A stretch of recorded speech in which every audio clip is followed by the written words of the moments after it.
Scene 4. I arrived at Everest Base Camp on 11th April 2013. 11મી April 2013ના રોજ હું એવરેસ્ટના base camp પહોંચી ગઈ હતી. Exactly 2 years had passed since I was thrown out of the moving train. ચાલતી ટ્રેનમાંથી મને ફેંકી દેવામાં આવી હતી એને લગભગ 2 વર્ષ થઈ ગયા હતા. At the camp, nobody seemed to know that I had an artificial leg. એ કેમ્પમાં કોઈને પણ ખબર નહોતી કે મારો એક પગ કૃત્રિમ હતો. One day, while returning, my left leg got wet with snow. એક દિવસ પાછા ફરતી વખતે મારો ડાબો પગ કે જે આર્ટિફિશિયલ હતો તે બરફમાં ભીંજાઈ ગયો હતો, પલળી ગયો હતો. કારણ because I had slipped a couple of times on the slippery surface. કારણ કે એકદમ લપસી જવાય તેવી સપાટીમાં હું 2-3 વખત લપસી ગઈ હતી. Next morning I left the artificial leg out in the sun to dry. બીજી સવારે મેં પેલો કૃત્રિમ પગ કાઢી અને તડકે સૂકવવા મૂક્યો. At that time some foreigners realised that I had only one leg. એ સમયે કેટલાક વિદેશીઓને ખબર પડી કે મારે તો માત્ર એક જ પગ હતો, બીજો તો આર્ટિફિશિયલ હતો, અને છતાં અહીંયા સુધી આવી પહોંચી. After that my TRP સોર્ડ. ત્યાર પછી મારી લોકપ્રિયતા ખૂબ વધી ગઈ. ટીઆરપી એટલે ટેલિવિઝન રેટિંગ પોઈન્ટ. કોઈ સિરિયલ કે ટીવી પ્રોગ્રામ એની લોકપ્રિયતા કેટલી વધારે છે તે માપવા માટેનું કે જાણવા માટે એક શબ્દ છે ટીઆરપી.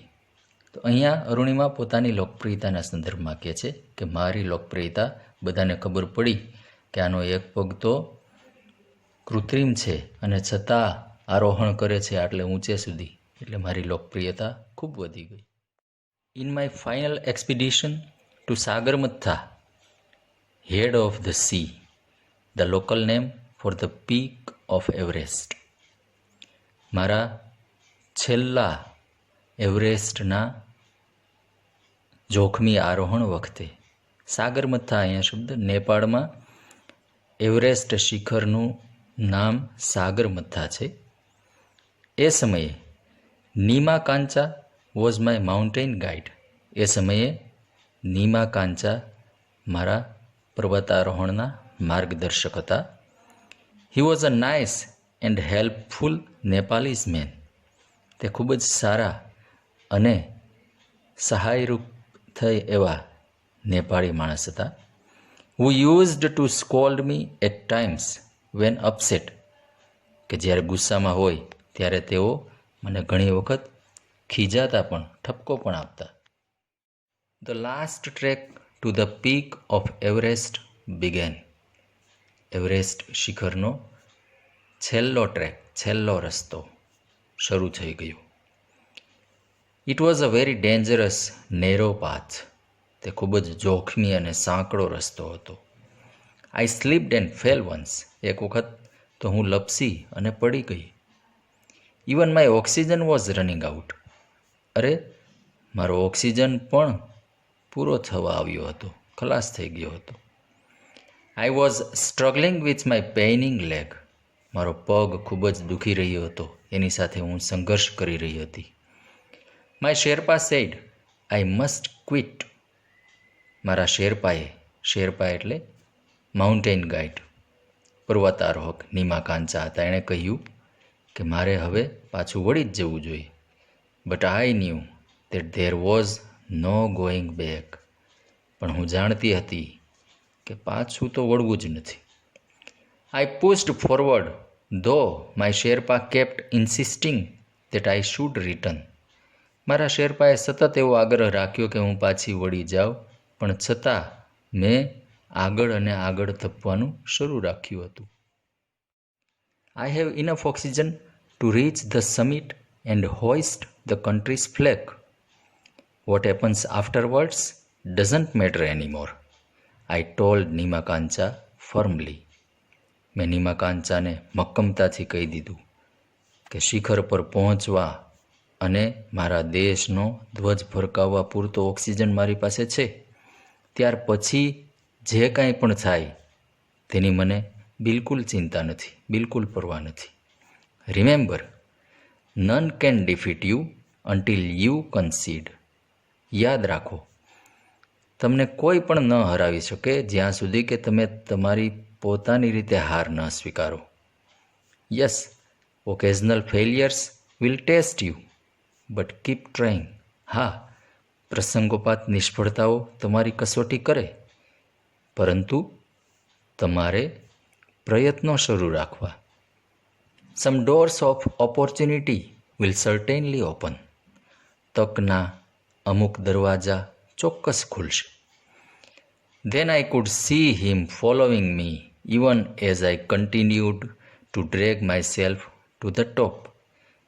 પછી મેં મારી જાતને ઘસડાતા ઘસડાતા પણ ટોચ સુધી લઈ જવાનો પ્રયત્ન શરૂ રાખ્યો ત્યારે મેં જોયું કે તે મારી પાછળ પાછળ આવી રહ્યા હતા. The drag walk drag continued till it finally happened. આ ઘસડાવાનું, ચાલવાનું, ઘસડાવાનું ત્યાં સુધી ચાલુ રહ્યું જ્યાં સુધી કે હું ઠેઠ સુધી પહોંચી ગઈ. The top is a small 20 by 20 feet ice table. ટોચ એ નાનકડા 20 by 20 ફૂટના બરફના ટેબલ જેવું હતું. I saw several flags of various countries fluttering proudly. ત્યાં મેં અલગ અલગ દેશોના કેટલાક ધ્વજ ગૌરવભેર ફરકતા જોયા હતા. I had lived this moment so many times in my mind that I did not have to be told that finally I had arrived.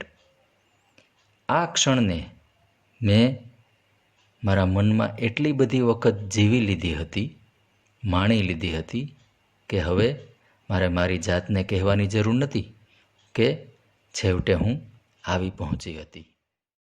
At 10:55 AM on 21st May 2013, I was on the top of the world. 21 મે 2013ના સવારે 10:55 હું દુનિયાની ટોચ પર હતી. I felt like dancing, crying and laughing at the same time. એક જ સમયે મને નાચવાનું, રડવાનું અને હસવાનું મન થયું. My mind was a kaleidoscope of emotions. મારું મન લાગણીઓનો કેલિડોસ્કોપ બની ગયું. Everyone has a reason to be alive. દરેક વ્યક્તિને જીવવાનું કોઈ કારણ હોય છે. Maybe this was mine. કદાચ મારા માટે જીવવાનું આ કારણ હતું. I held my flag and raised both my hands high up to register my country's record. મારા દેશના રેકોર્ડને નોંધાવવા માટે મારા બંને હાથ મેં ઊંચા રાખ્યા અને મારા દેશના ધ્વજને લહેરાવ્યો.